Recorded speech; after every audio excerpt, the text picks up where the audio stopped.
In November, President Biden and the First Lady visited Lewiston to honor and remember the 18 people who were killed and those who were injured in a mass shooting in that city in October. The President and First Lady also met with first responders, medical personnel, and others on the front lines.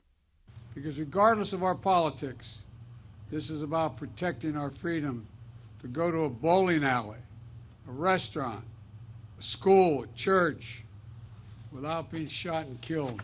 Also in November, a Portland man was found guilty of murder. Raymond Lester had been charged with the murder of his ex-girlfriend, Nicole McKemmy, whose body was found in Acadia National Park after an apparent hit and run in June of 2022.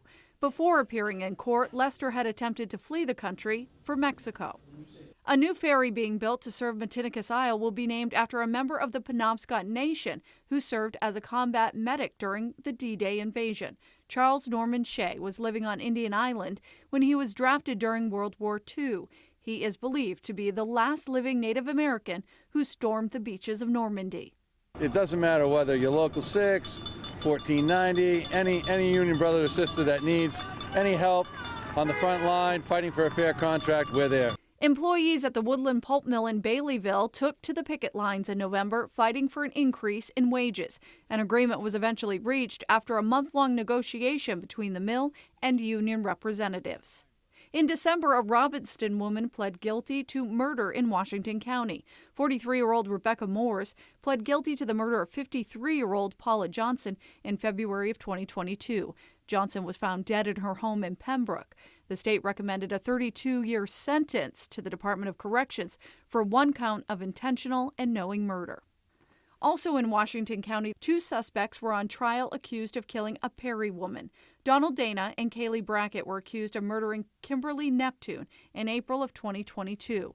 Jurors found Kaylee Brackett guilty of murder. However, the jury was deadlocked and a mistrial was declared when it came to Donald Dana. He was never about awards. He was always about helping people. That was what he was about.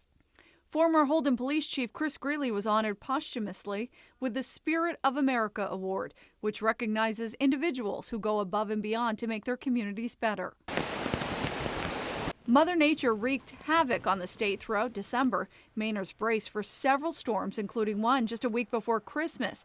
Numerous trees were toppled and hundreds of power lines came down as the region was ravaged and household after household hunkered down without power. We have challenging days ahead, but we will get through this.